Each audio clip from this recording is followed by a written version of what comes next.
Judah.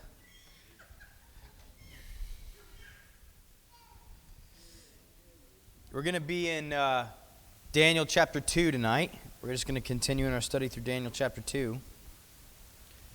So find your place in Daniel chapter 2, and then when you find that, also find Luke chapter 21.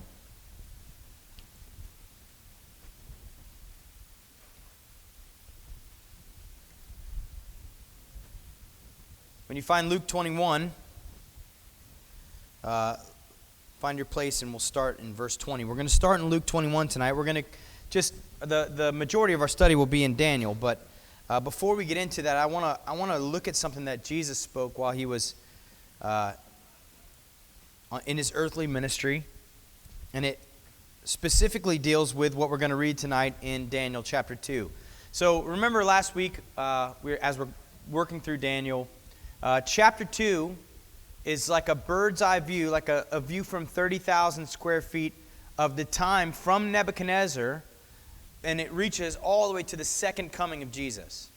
And it's specifically dealing with what Jesus calls here in Luke chapter 21, the times of the Gentiles. And so Luke chapter 21, verse 20 starts like this. But when you see Jerusalem surrounded by armies, then know that its desolation is near. Then let those who are in Judea flee to the mountains. Let those who are in the midst of her depart. And let not those who are in the country enter her. For these are the days of vengeance, that all things which are written may be fulfilled. But woe to those who are pregnant, and to those who are nursing babies in those days. For there will be great distress in the land and wrath upon this people. And they will fall by the edge of the sword, and be led away captive into all nations. And Jerusalem will be trampled by Gentiles until the times of the Gentiles are fulfilled. So Jesus here specifically speaking of what we're going to read tonight in Daniel chapter 2. So turn with me to Daniel chapter 2. And we're going to look at what we see in Daniel chapter 2 is basically the leadership of the world, the leadership of earth, the leadership of the people of the world is being transferred from Jerusalem, the seat of power on earth, into the hands of the Gentiles. And you might ask yourself why that is. You know, even as we've been reading through this, even starting in Daniel chapter 1, as you see these young men of Jerusalem being taken away captive into Babylon, and you can ask yourself, why is it that God would allow these things to take place? Why would God allow his chosen people to go through these things? If these are the people of God, why is God not coming to their defense? Why is God allowing this to happen? Why is God allowing the seat of power to change hands like this? Why is this now being given over to the people, given over to the Gentiles? Why are they going to now be in charge?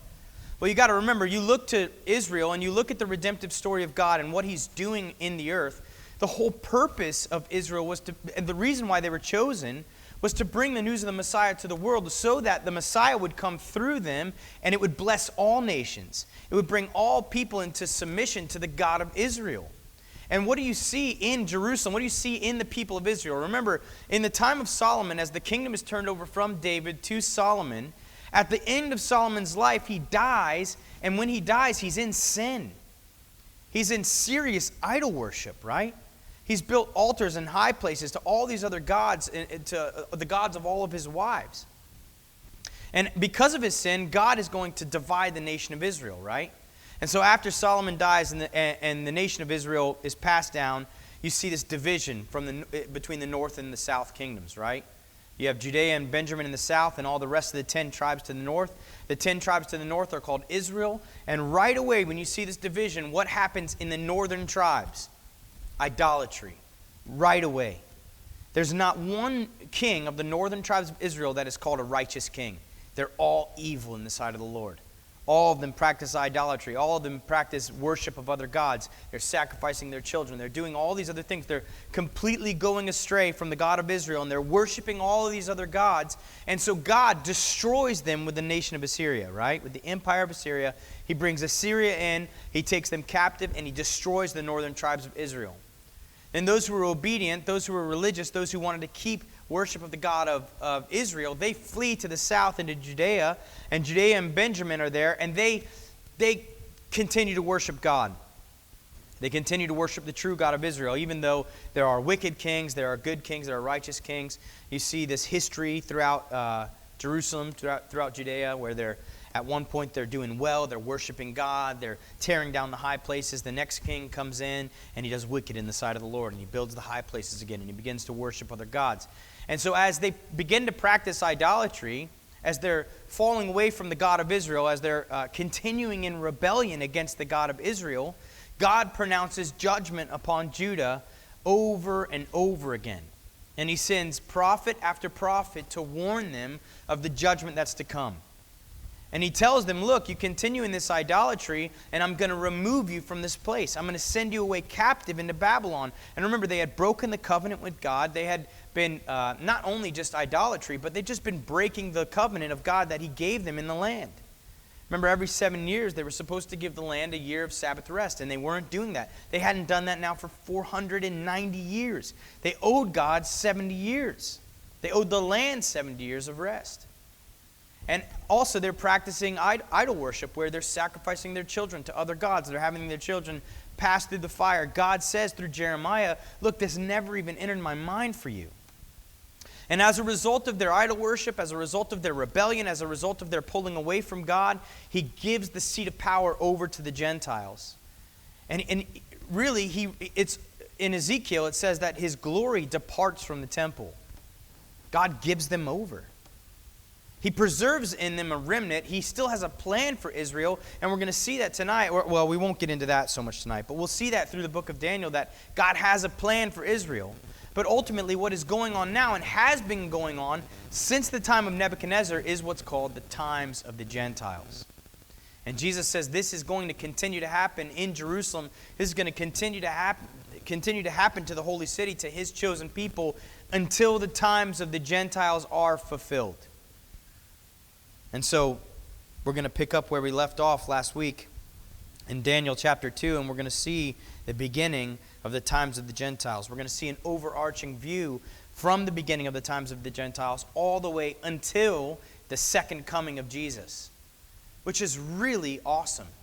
When you consider Daniel chapter 2, just in these few verses, just in this one chapter, you have a bird's eye view of the entire history of the world from Nebuchadnezzar until the end, until the setting up of the Messianic kingdom, until the setting up of the millennial reign of Christ. So when we look around and we see what's taking place in the world, when we see, man, this world is out of control, what is going on, what's happening around us, what's going to happen next? Look, we know what's going to happen next. It's been spoken by God already. We don't have to wonder. We don't have to wonder how this is all going to come to an end. Look, listen, we live in a crazy time in our country right now. We all know that, right? All of us sitting here, we see what's going on around us. We see the degradation of our society. We see the degradation. We see, especially right now. I don't want to get too political. I don't want to get too into that. But listen, right now, we are facing what they're calling a pandemic, right? It's not a pandemic, by the way. It never has been. It's never actually been, according to the true definition of a pandemic, it's never been there. We've just called it, we just made it a pandemic by defining it as that. And now as a result of that, we have our government that is completely overreaching their authority, their constitutional authority. They're overreaching that, and we're just letting that happen. And there can be something inside of us that starts to panic, right? We can see what's going on around us and say, what's happening to our country? What's going to happen? Listen, our country is going the way of all of the nations of the Gentiles. Listen, this is not God's chosen nation. It's just not. All of the nations of the earth are like dust on the scales to God. That's it, man. It's nothing to him.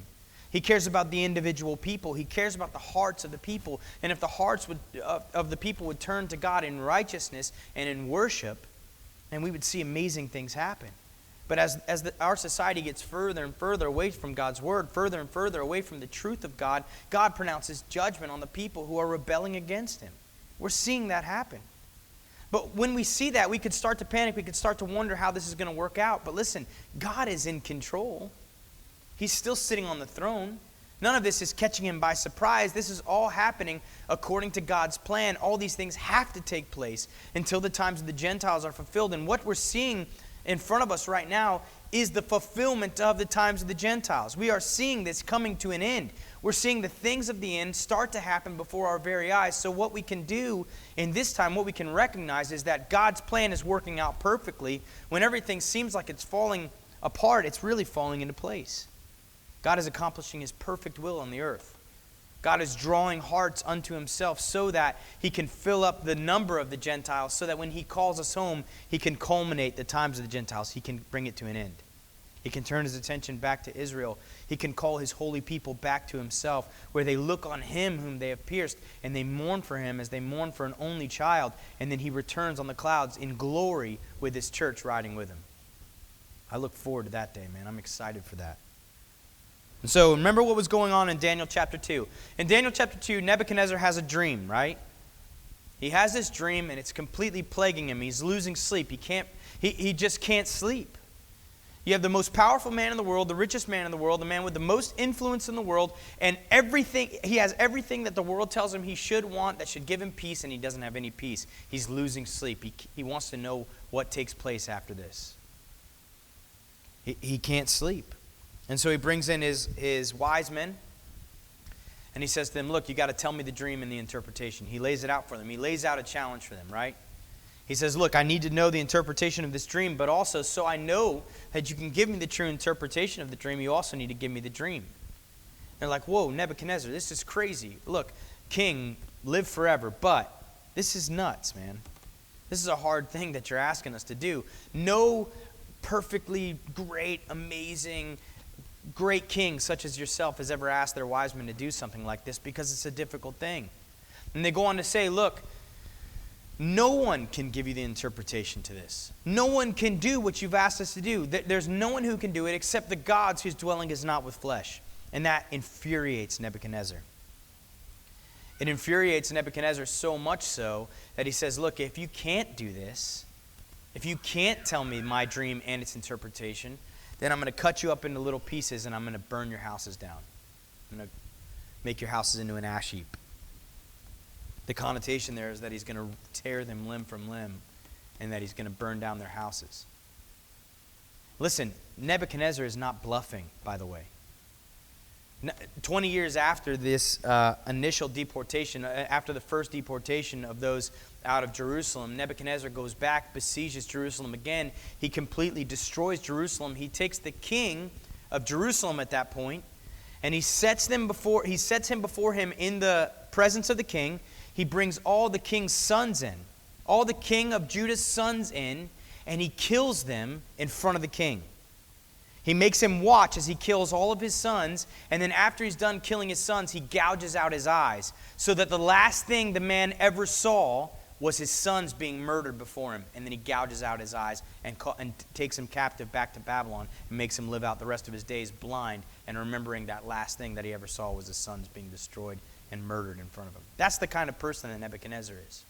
So when he makes this kind of threat, when he says, look, if you can't do this, I'm going to tear you limb from limb and I'm going to burn down your houses, he means it. And they know he means it.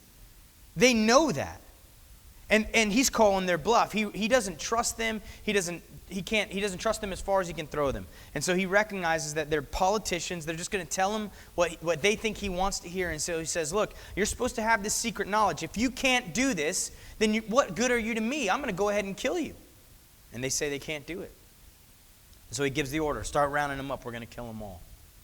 And they come to Daniel to bring Daniel in and his friends. And Daniel says, look, why is this so hasty? What's going on? Why is this command so urgent? So he gets filled in on what's going on. He goes before Nebuchadnezzar and he says, look, just give me time. The same thing that Nebuchadnezzar accuses the other wise men of wanting, but not coming out and saying it. The same thing that infuriated Nebuchadnezzar about the other wise men, Daniel just goes in and asks for it. And God, in his sovereignty and in his favor that he has on Daniel, he gives him favor in the sight of the king, and the king gives him time. So Daniel goes back, he calls his buddies, and he says, look, we got to start praying. We got to start praying for God to have mercy on us. So they begin to pray, and God gives Daniel this vision, right? Then the next morning, Daniel comes, and he comes to Arioch, and he says, look, bring me before the king. I know the dream. So Arioch brings him before Nebuchadnezzar, and he says, look, I found a man who can tell you the dream and its interpretation. And the king looks at Daniel, Nebuchadnezzar looks at Daniel, and he says, can you give me the dream and its interpretation? Now remember in verse 27 what Daniel says. Daniel answered in the presence of the king and said, the secret which the king has demanded, the wise men, the astrologers, the magicians, and the soothsayers cannot declare to the king. But there is a God in heaven who reveals secrets. And he has made known to King Nebuchadnezzar what will be in the latter days. Your dream and the visions of your head upon your bed were these. So I love this because Daniel's setting the scene. Look, the other wise men set it up for Daniel to knock it out of the park, right? He set it up for God to show up and show out. He set it up for the true God, the only God who knows things to come, the God of Abraham, Isaac, and Jacob, the God who sits enthroned in heaven. He sets it up for that God to show who he really is to Nebuchadnezzar. The God that Nebuchadnezzar does not worship, the God who Nebuchadnezzar does not believe in, the God that Nebuchadnezzar has ransacked his temple and taken away the holy things, the holy articles of the temple, and brought them back to the temple of his God and placed them in the treasure house of his God. That God is going to show Nebuchadnezzar who he is. That he's the one who sets up kingdoms. That he's the one who tears down kingdoms. That he's the one who has declared the end from the beginning. Daniel said, look, this thing that you're asking is impossible for men, but there is a God in heaven who reveals secrets. And he has made known to King Nebuchadnezzar what will be in the latter days. Now listen, that word, that term, latter days, is a very important term. You can read that, you can see that specific term, that specific phrase, multiple times throughout the Old Testament, over and over and over and over again. Starting in Genesis and throughout many places in the Old Testament, this term, latter days, is used. And every time it's used, it's speaking of the end times. It's an eschatological statement speaking of the end times and the setting up of the millennial kingdom. And so not only is what Nebuchadnezzar's dream is going to contain the times from Nebuchadnezzar and forth, but it's also speaking of the latter days and the setting up of the millennial kingdom. And he's saying, look, God has made known to you what will happen in the latter days. And he says, your dream and the visions of your head upon your bed were these. As for you, O king, thoughts came to your mind while on your bed about what would come to pass after this. And he who reveals secrets has made known to you what will be. But as for me, this secret has not been revealed to me because I have more wisdom than anyone living, but for our sakes who make known the interpretation to the king, and that you may know the thoughts of your heart. So check this out. This is a pretty cool thing to me. This is kind of amazing. It seems a small thing, but when you really consider, this is an amazing reality, right? Because King Nebuchadnezzar asks them to give him his dream and the interpretation. But Daniel goes even further than that. Not only does he give Nebuchadnezzar the dream that he had, he's about to tell him the dream that he had.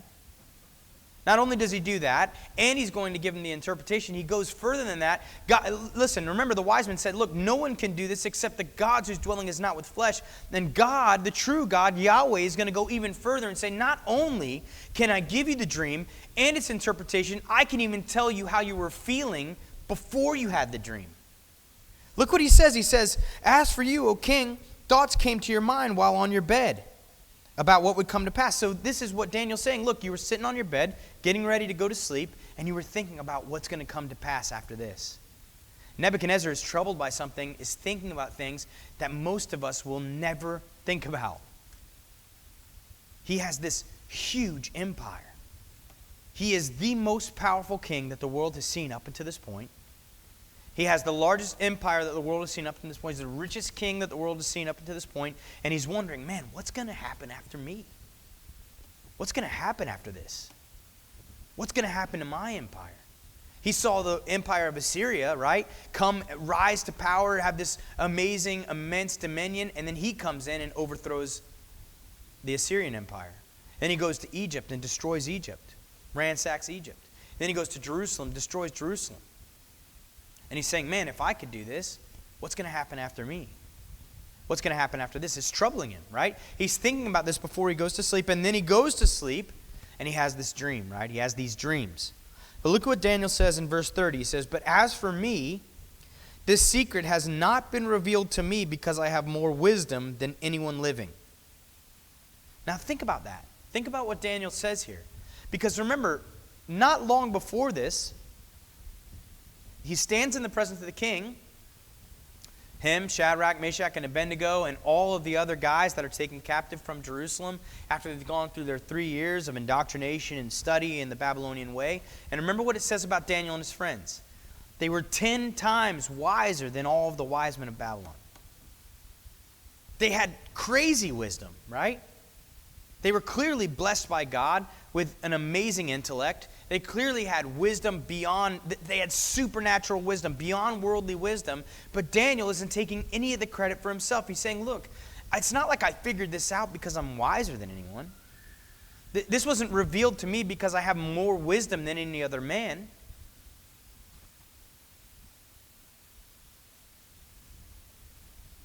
But for our sakes, who make known the interpretation to the king. He says, look, it's not because I'm wise. It's not because I know more. It's not because I have more figured out or more education. He said it's for our sakes. The Lord is doing it for us who are seeking his mercy. Us who are prostrate before him in prayer, hoping that he would spare us, praying that he would give us this wisdom and this interpretation, this insight.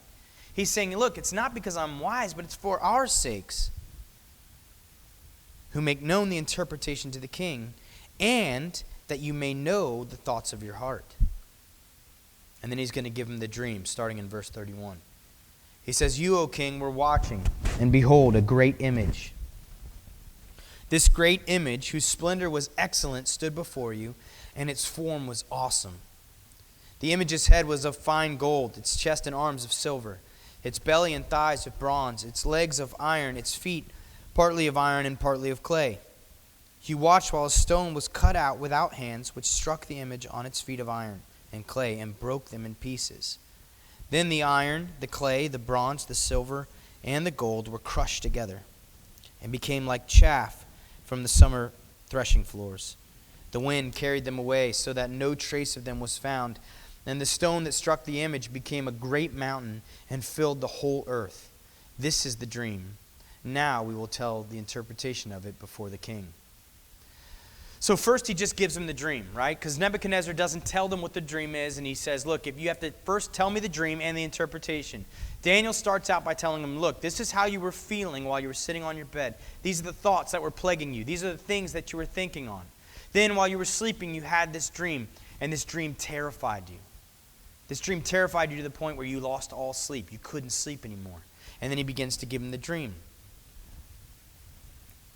He says, you, O king, were watching, and behold, a great image. So he says this word great image twice, right? He says great image. And that word for great is immense, terrible, powerful, huge, great image, gigantic image.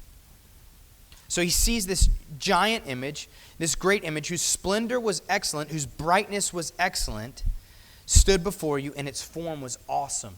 The King James there says terrible.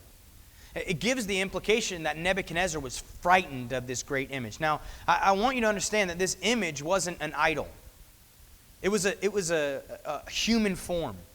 But it was great. It was immense. It was huge. And it gives me the idea that Nebuchadnezzar is standing at the foot of this image. He's looking up, and its brightness, its splendor is amazing. It's blinding him. It's almost hard to look at, and it's terrible to him. It's awesome to him. It strikes fear in his heart. He knows there's something special about this image. Now listen, when we read this dream, it's a strange dream. I want you to just think about it in your mind, right? Here he sees this giant human figure, and its head is of gold, its chest and arms are of silver, its belly is of bronze, its legs are of iron, and its feet are of iron and clay, right? And something that you want to notice about this image first and foremost is that is the degradation in value, right? It starts at the top, and it's gold. It's the most valuable precious metal, right? And from then on, it starts to degrade in value until it comes down to the end, to the 10 toes, where it's just iron mixed with clay. But something else that I was thinking about while I was reading this, actually today while I was reading it, something that occurred to me, is how top-heavy this image would be, right? Think about it. Gold is almost twice as heavy as iron. And then you get to the feet, and it's iron and clay. So this image would be really top-heavy. And its weaknesses are in its feet, right? And you see this image that's really top-heavy, and it's fragile on the feet. What do you think of that image? Man, it's prone to fall. This image is prone to fall. This image, this great statue, as immense as it is, as powerful as it looks, as amazing as it is, and as much as it strikes fear into the heart of the observer, Nebuchadnezzar, it's prone to fall. There's something about this image that's unstable. And the reason why this image is unstable is because it's detailing the Gentile nations, right? It's detailing these Gentile empires. And anytime that man is involved, anytime that man is the driving force of something, man, it's prone to fail. And so he sees this image, this great image. Its head was of fine gold, its chest and arms of silver, its belly and thighs of bronze, its legs of iron, its feet partly of iron and partly of clay. So here he sees this great image, and then it says, you watched while a stone was cut out without hands. That means there's no human involvement. Cut out without hands. No one was involved. No one was mining the stone. No one was quarrying this stone. It was cut out without hands. You watched while a stone was cut without hands, which struck the image on its feet of iron and clay and broke them into pieces. Then the iron, the clay, the bronze, the silver, and the gold were crushed together and became like chaff from the summer threshing floors, and the wind carried them away, so that no trace of them was found. And the stone that struck the image became a great mountain and filled the whole earth. Now, when you just hear the dream, it doesn't really bring much to mind, right? What would your interpretation of that dream be? If someone came to me and they said, hey, I had this dream, and they gave me this dream, I would be like, I don't know, man, that's weird. What did you eat before you went to bed? I wouldn't really think much of it, but Nebuchadnezzar knows that there's something behind it. Nebuchadnezzar knows that, look, this isn't just a weird dream. There's some significance behind this dream. It's so significant to him that he can't sleep. He calls in all the wise men, and he wants to know so badly. He needs to know so badly what the truth of this dream is that he's willing to kill all of his wise men to find out. He knows that there's something behind it. He knows that there's a serious significance to the dream, so he can't sleep. And without the interpretation, man, this is confusing, and you can understand why Nebuchadnezzar would need it interpreted. He has no idea. Now, something that I find really amazing with this is that it's in verse 36, it says, this is the dream. Now we will tell the interpretation of it before the king. Now, look what happens here. Nebuchadnezzar does not interrupt. And what I want you to think of here is the surety of Daniel. The confidence of Daniel as he goes in before the king, who has threatened to kill him and has all the right, all the authority, all the power to make that happen, all the power to kill Daniel, to cut him up into little pieces, to burn his house down, to kill all of his friends. He has all the authority to do that, and yet Daniel, with the most confidence, goes in before the king and says, I can give you the interpretation. I know the interpretation. It wasn't given to me because I'm wise, but because there's a God in heaven who wants these things to be known. He wants this to be known. And Daniel doesn't falter. Could you imagine? I can't imagine that. Could you imagine going home and praying, Lord, you need to give me this interpretation. Please have mercy on us. And having this vision and being so sure the next day that that was from God. Being so sure that God had communicated to you the truth of the dream and its interpretation, that you go before the king with absolute surety. With no fear. To speak the truth. Now I want you to think about that in reference to what God has asked us to do. And how wavering we can be in the call. When God asks us to be his ambassadors, to go out and to preach the truth. And look, we know the truth. We know the gospel. You can tell me the gospel in your sleep. You know the truth of what Jesus has done for you. And he's put that message in your heart. And then he said, now what I want you to do with that message is to go out and proclaim it to all the earth. Go out to proclaim it to everyone who will give you an ear, to anyone who will listen. For the gospel is the power of God unto salvation. We know that when we heard the gospel, our lives were transformed and changed. We were brought to new life in in the Spirit. We were brought to new life. We were given a new name. We were washed and cleansed. And now he says, now go out and give that same message that you know, that same message that saved your life, that transformed your heart. Now just give that to the people around you. And yet we're so unwilling to share. We're so fearful. We're so reserved. And yet Daniel goes up against an impossible task. A genuinely impossible task without God. And he walks in there with the utmost confidence and gives Nebuchadnezzar the dream and its interpretation. He knows that he has it. He knows that God has provided it for him. He has no fear to proclaim what God has showed him. Man, my prayer is that we would have that confidence. We have the Holy Spirit who lives within us. We have God, very God, who's living in us. He's the interpreter. He's the one who leads us in all truth. He's the one who reminds us of the things that Jesus has said. He's the one who equips us, the Paracletus who comes alongside and strengthens us to do the things that he's asked us to do. And all we have to do is be obedient to that. Daniel is up against an impossible task, and he goes into Nebuchadnezzar and he gives him the dream. He's so sure. Listen, that kind of surety can only come from a vibrant relationship with God. That kind of surety, that kind of confidence before men can only come from a life that is completely submitted and in communion with a holy God. That you're not going to work yourself up to it. You're not going to psych yourself up to be able to be that sure. It's got to come from a place where you're hearing from the Lord. It's got to come from a place where you've been spending time with Jesus, man.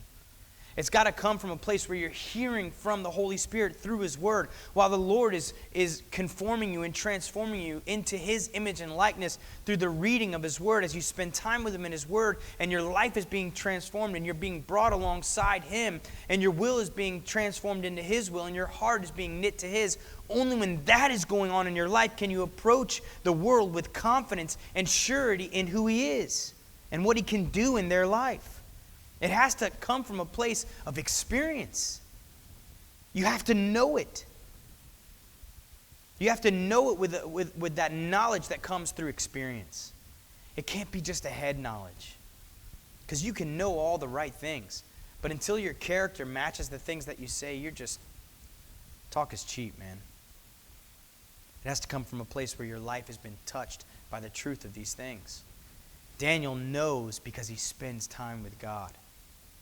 Daniel is sure because he knows the character of his God. Daniel can be sure of the interpretation and the vision that was given to him because he knows his Lord. He knows his master. He knows his king. He knows the God of heaven. He knows the creator of all things, and he's been spending time with him. He's in relationship with him. He's in communion with him, so he can be sure as he goes before Nebuchadnezzar that he knows the truth. It has to be the same for us. So he goes before him with confidence. He gives him the dream. He says, this is the dream. Now we would tell the interpretation of it before the king. Now what I think is cool is that Nebuchadnezzar doesn't even interrupt him. Nebuchadnezzar doesn't say a word.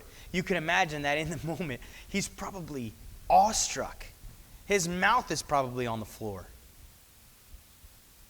He can't believe that this is actually happening. Now remember, there are some commentators who think that Nebuchadnezzar had forgotten the dream. And listen, from the language where it says, this thing is gone from me, it could either mean that the dream had gone from him. He didn't remember it anymore.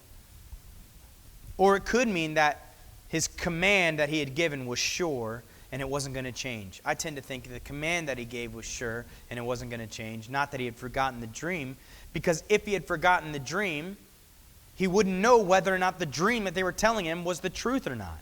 He had to at least remember it. Some of it, right? So that as Daniel starts to tell him the dream, he's saying, yeah, this is right, man. This is my dream.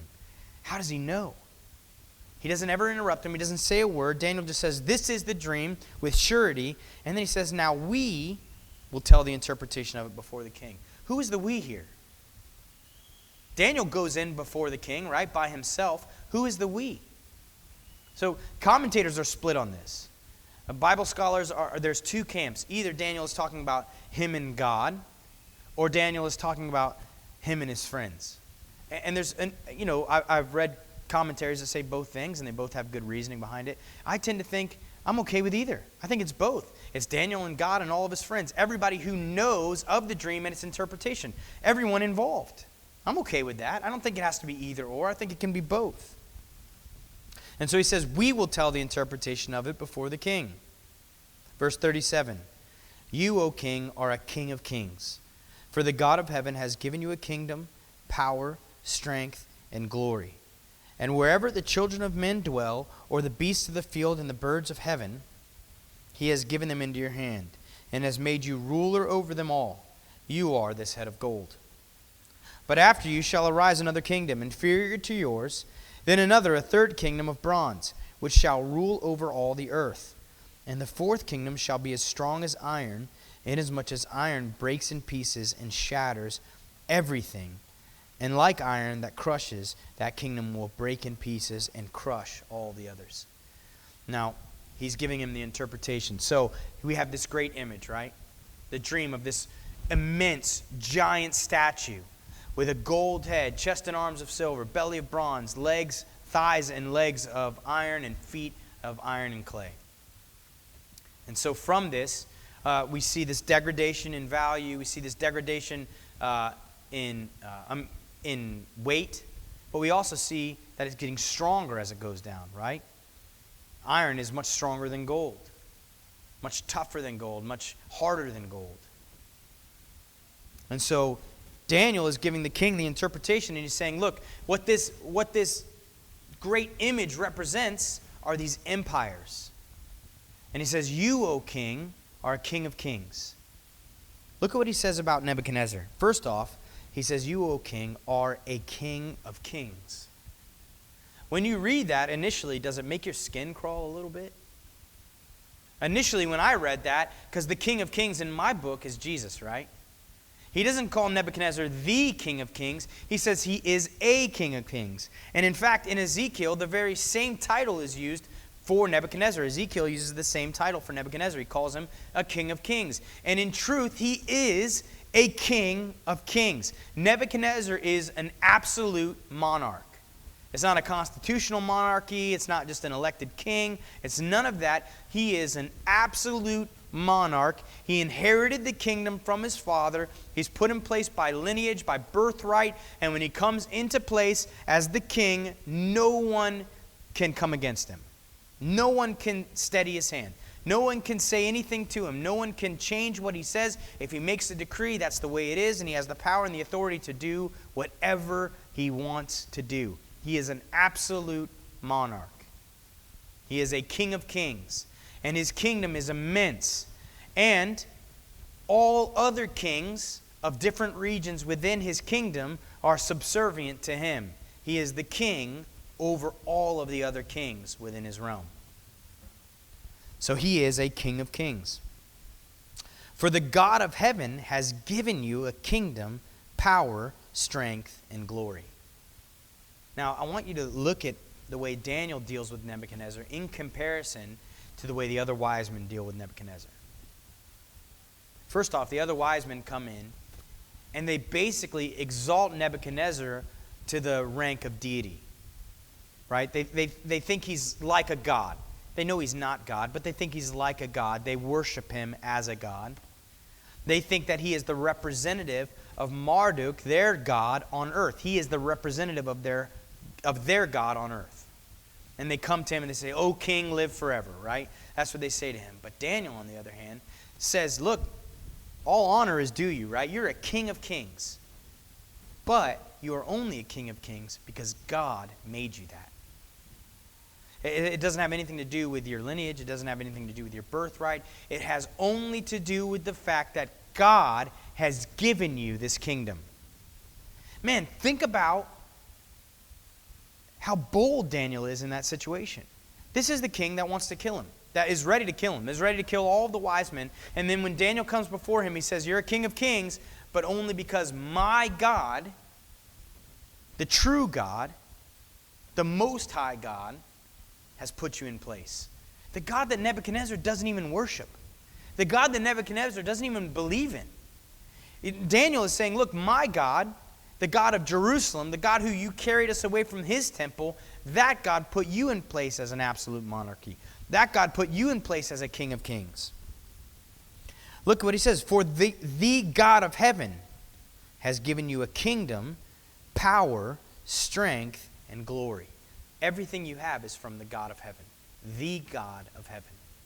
He's given it all into your hands. It has nothing to do with you. You haven't built this kingdom. You haven't done anything of your own. God has set you up to be the king. God places men, even the basest of men, over kingdoms. And then he says, and wherever the children of men dwell, or the beasts of the field and the birds of heaven, he has given them into your hand, and has made you ruler over them all. You are this head of gold. Now I want to tell you that the empire of Babylon was giant. It is a huge empire, right? It stretched all the way from the Mediterranean all the way to the Persian Gulf. It was an immense territory. It was a huge place. But it by no means covered the whole earth. But what's interesting here is that God has given him dominion over all the earth. He just doesn't exercise it. God, truly, this interpretation, as Daniel gives the interpretation of the dream, he says God has given you all of the whole world to be king over. Anywhere where men dwell, anywhere where birds fly, anywhere where there's beasts of the field, that is all of your dominion. He's given it all into your hand. Nebuchadnezzar doesn't exercise that authority, doesn't exercise that dominion, but it was given to him, allotted to him by God. He says, look, wherever the children of men dwell, or the beasts of the field and the birds of heaven, he has given them into your hand and has made you ruler over them all. You are this head of gold. Now, why gold? Why does he use gold as the representative for the Babylonian Empire? This is really interesting to me. It's going to be maybe not so interesting to you, but it is interesting to me. This head of gold, why is gold the representative of the Babylonian Empire? Well, Babylon was the city of gold. Nebuchadnezzar was completely preoccupied with gold.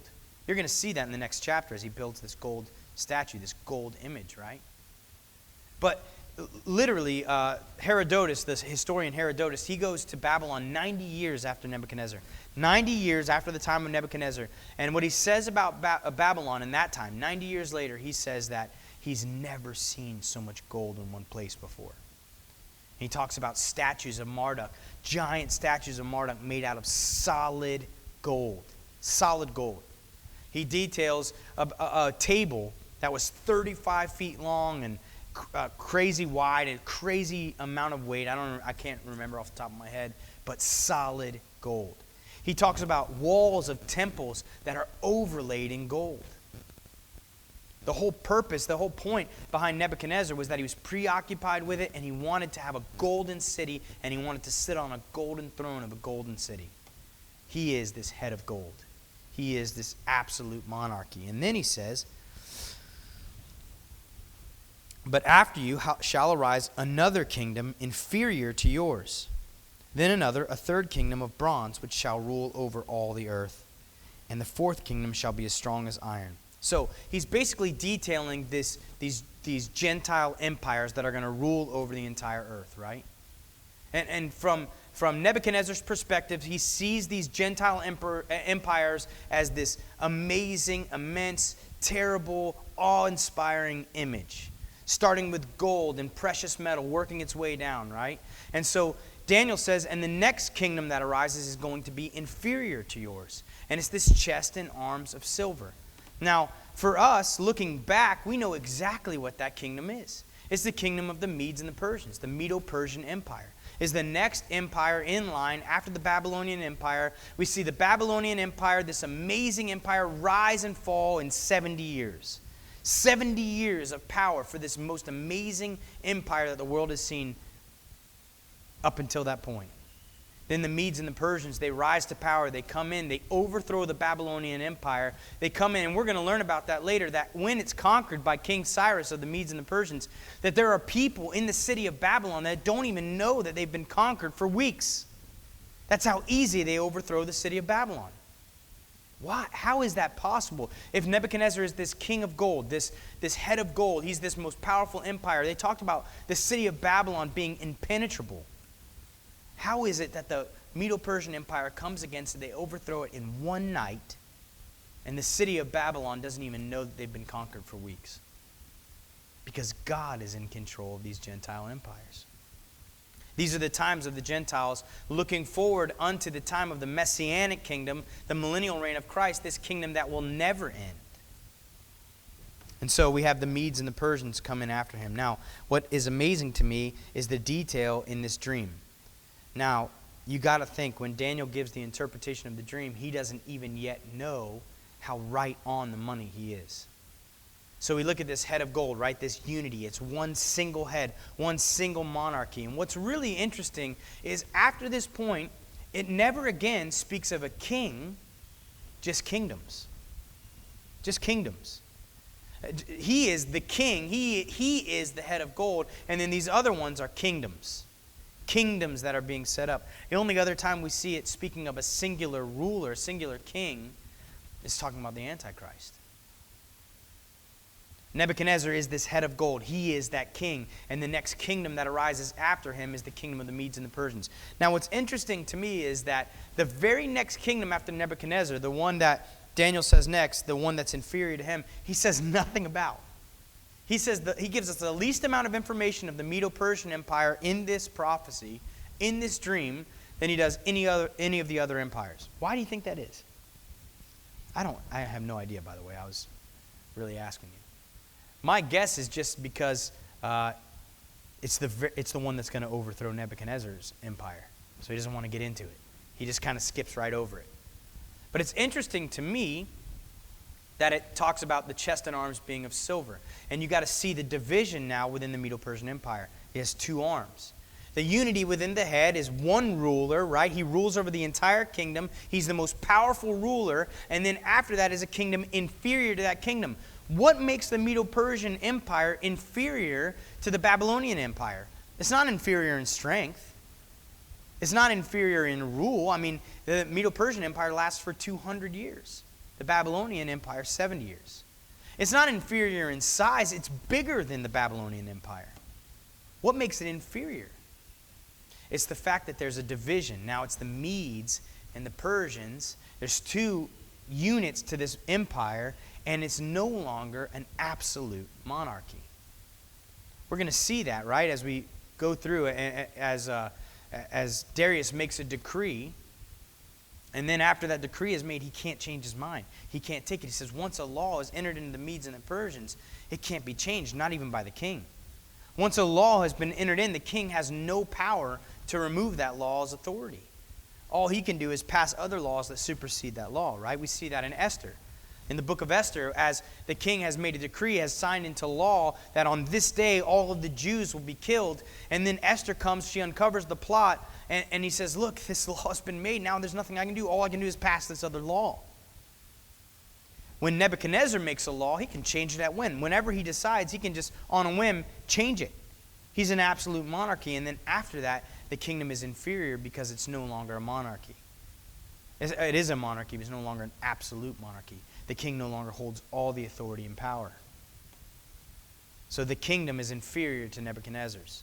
Now, really that word there in Aramaic is just lower. It really means lower. It really means it's a lower kingdom than Nebuchadnezzar's kingdom. Not necessarily inferior. I think sometimes when you read that word inferior, it gives you a different meaning, a different connotation in your mind that somehow it's not as strong or as powerful. It doesn't mean that. It just means that it's a lower one than Nebuchadnezzar's. And what I want you to realize is that as we work down throughout these Gentile kingdoms, we get further and further away from this absolute monarchy. And did you know that God's ideal government is an absolute monarchy? Did you realize that? It's actually a theocracy, right? It's a monarchy, but where he is the king over the whole earth. And there is a day where the stone cut without hands comes. He destroys all of the system of the Gentiles, all of the empires of the Gentiles, and he sets up a kingdom, and he rules and reigns from Jerusalem with a rod of iron as the king of kings and the Lord of lords. Nebuchadnezzar's government is an ideal government, just with a not very ideal king. And so anyway, this kingdom of the Medes and the Persians, it's shown as silver. What I find really interesting about that is in the Persian language, the word for money is the Aramaic word for silver.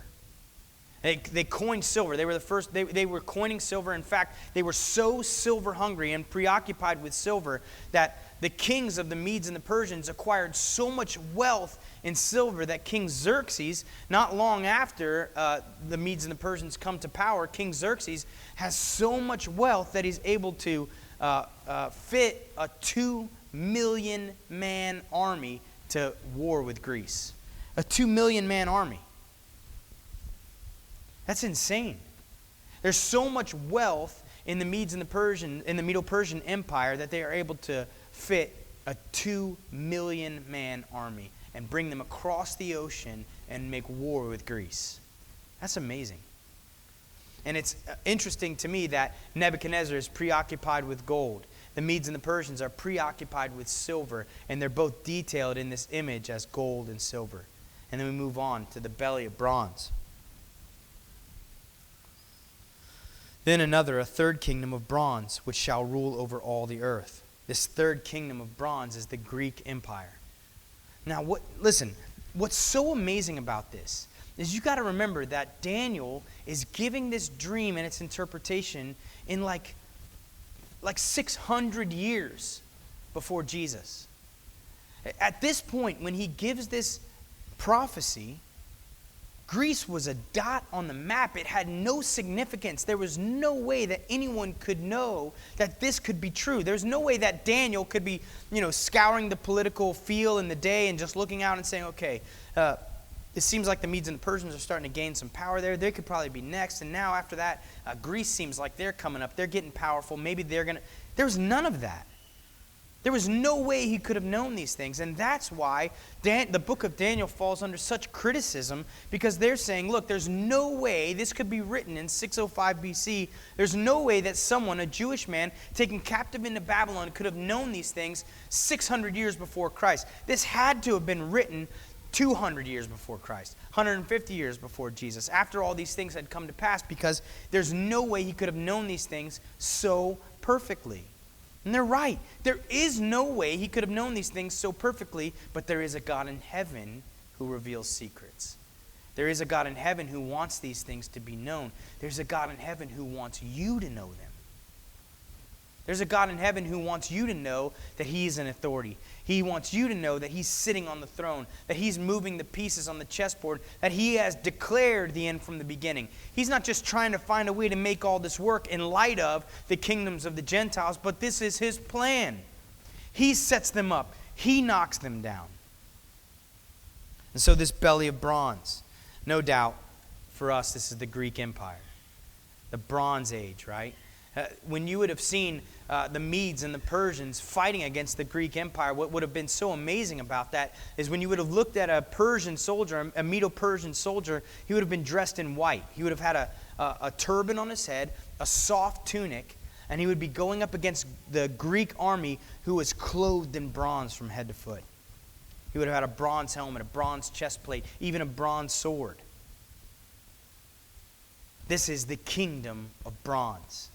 Inferior to silver in worth, inferior to silver in weight, but not inferior to silver in strength. And we see that in the Greek Empire. Alexander the Great conquered the known world by the time he was in his he died in his 30s. He died in his 30s, in his early 30s. He drank himself to death. And he drank himself to death. He died in the city of Babylon. This Greek Empire comes in, is stronger than the empire before. Look at what it says. It says, a third kingdom of bronze, which shall rule over all the earth. You realize that Alexander the Great, as he conquers all of the known world, his empire is immense. It's gigantic. It's huge. Nothing had been seen like it. And he conquers all of the known world. And when they get to the end of that, he could have just kept going, but none of his generals wanted to go any further. They wanted to go home. And so they come home, and he drinks himself to death. Then his kingdom is divided with between four generals. And it's basically split into two sections, Syria and Egypt. And so we see this belly and thighs of bronze. So we see the split in the Greek Empire. And then in verse 40, it goes on to detail the fourth kingdom. And this really is the kingdom that we have the most information about. In fact, this is the most important kingdom. In fact, starting in verse 40, it's going to go on to describe this, and it describes more about the fourth kingdom than all the other kingdoms before it. So in verse 40 it says, "And the fourth kingdom shall be as strong as iron, inasmuch as iron breaks in pieces and shatters everything. And like iron that crushes, that kingdom will break in pieces and crush all the others."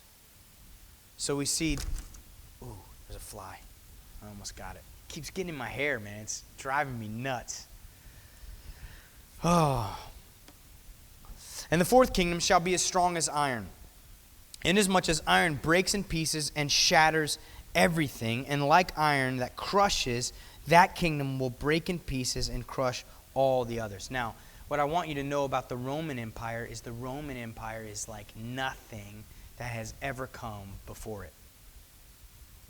The Roman Empire, the world has never seen anything like the Roman Empire up until that point or since.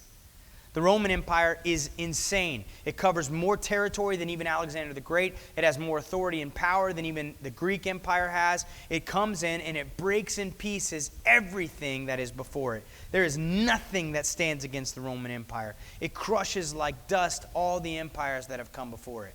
The Roman Empire comes in and it lays waste to everything. He's saying, "And the fourth kingdom shall be as strong as iron, inasmuch as iron breaks in pieces and shatters everything. And like iron that crushes, that kingdom will break in pieces and crush all the others. Whereas you saw the feet and toes, partly of potter's clay and partly of iron, the kingdom shall be divided. Yet the strength of the iron shall be in it. And just as you saw the iron mixed with the ceramic clay, and as the toes of the feet were partly of iron and partly of clay, so the kingdom shall be partly strong and partly fragile. As you saw iron mixed with ceramic clay, they will mingle with the seed of men, but they will not adhere to one another, just as iron does not mix with clay." Now, here's what's really interesting, is this fourth empire is the last of the Gentile empires. This is it. This is the last of the Gentile empires that is prescribed in God's prophetic plan of the earth, right? In the times of the Gentiles, this is it. But didn't we see the fall of the Roman Empire in 1400 AD with the fall of Constantine? Didn't we see that happen? Didn't we see the Roman Empire fall off the scene? Well, what we see is the legs of iron, right? The legs of iron in the Gentile, in the Roman Empire, we've seen that take place already in history. But there is something yet to be fulfilled in the feet of the iron and clay mixed together, in the 10 toes. There's something that has yet to take place. This is a future fulfillment of the Roman Empire. So what we see and what takes place is there's going to be a rebirth of the Roman Empire. And I would say that the Roman Empire really hasn't ever gone away. The Roman Empire has completely changed the world in history, and it has continued until this point. There's still the system of that Roman Empire that is at work in the earth today. And so he's saying, look, this fourth Gentile kingdom is going to break in pieces everything that has ever come before it. It's going to be like nothing you've ever seen before, and it's going to conquer the whole world. Well, we haven't actually seen the Roman Empire conquer all of the world in history. And there are people who interpret this as from a preterist perspective, where all of this has already been previously fulfilled. And they will say that this stone cut without hands breaking the system of the Gentile empires happened at the first coming of Jesus. The kingdom has entered in, and now the kingdom is growing, and the church is going to conquer, and that's going to bring in the second coming in the kingdom of Christ. But I would say, listen, if you want to interpret this literally, and you want to see that literally, if the truth is that when the coming of Jesus, the first coming of Jesus, if that was what shattered the Gentile empires and what broke into pieces and made into chaff all the empires before it, and they blew away like the summer chaff from the threshing floor, then why did it take 1,400 years for the Roman Empire to fall, and yet still, right now, where we stand today, we don't see the church conquering the earth? I would say this is yet a future fulfillment. This is something that is to come. And we're going to learn more about this fourth Gentile empire, but what I want to focus on tonight is I want to get to the stone cut without hands. In verse 44 it says, "And in the days of these kings, the God of heaven will set up a kingdom which shall never be destroyed. And the kingdom shall not be left to other people. It shall break in pieces and consume all these kingdoms, and it shall stand forever. Inasmuch as you saw that the stone was cut out of the mountain without hands, and that it broke in pieces the iron, the bronze, the clay, the silver, and the gold, the great God has made known to the king what will come to pass after this. The dream is certain, and its interpretation is sure." So think about this, right? When Nebuchadnezzar was having these thoughts that were coming to his mind before he went to sleep, and they were troubling him, and then he has this dream that's troubling him, and he's wondering what shall come to pass after these things. Then Daniel gives him the dream and the interpretation, and he ends that by saying, the dream is certain, and its interpretation is sure. That means if we want to know how the world is going to end, that means if we want to know what's going to happen in the latter days, in the coming in of the millennial kingdom, all we have to do is look to this dream and its interpretation and this prophetic utterance that Daniel gives us, and we can know exactly how these things are going to come to pass. Its interpretation is sure. The great God has made known to the king what will come to pass after this. The dream is certain, its interpretation is sure. Man, we don't have enough time. I want to get, that's all right. You guys don't have anything to do, right? In verse 44 it says, "And in the days of these kings, the God of heaven will set up a kingdom which shall never be destroyed, and the kingdom shall not be left to other people. It shall break in pieces and consume all these kingdoms, and it shall stand forever." Next week we're going to talk about these kings, what it means by in the days of these kings. But what I want you to focus on tonight, what I want you to really set your heart on, is look, we look around us, we look at history. We see all of these things fulfilled in history. What does that mean for us? From where we stand, we look back and we see all of these things being fulfilled in history. All of these Gentile empires, all of the things that God had prophesied would take place, has taken place. What does that do for us as believers? What it does for us is it makes our hearts sure that our God is going to do what He says He's going to do. We can bank on the promises of God, and as He says, look, all these Gentile empires, they're going to do these things. They're going to set up their kingdoms in the earth. They're going to break in pieces all the empires that have come before it.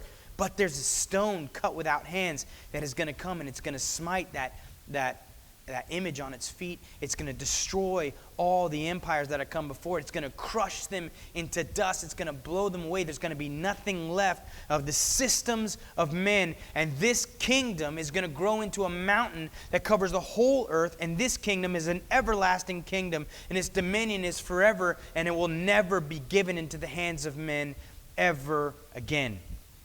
That means that this image that was prone to fail from the beginning will be crushed into pieces by the God of heaven, by Jesus Christ, the stone cut without hands. And when He comes, we're coming with Him. And we're setting up the kingdom on earth, and we're going to rule and reign together with Christ for all of eternity. He's setting up an everlasting kingdom, an everlasting dominion that will never fade, that will stand in the presence of the King forever. I can't wait for that day. I can't wait for that day. We're going to get deeper into this fourth Gentile empire next week. We're going to go into depth into the Roman Empire. We're going to see the culmination of these things, what we should be looking for, what we're going to see in the future. But here's the truth. I just want to leave you guys with this encouragement.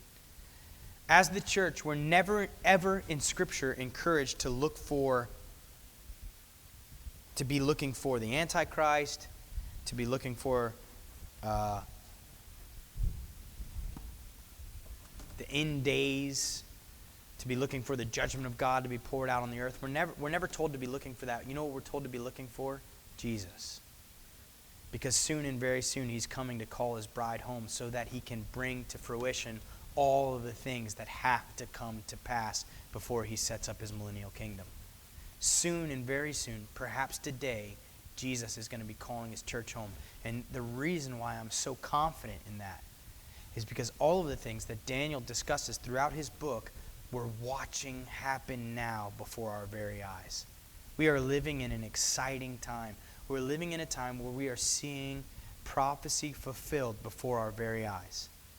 Do you realize that there is nothing that needs to happen before Jesus comes back for his church? There's nothing that needs to happen.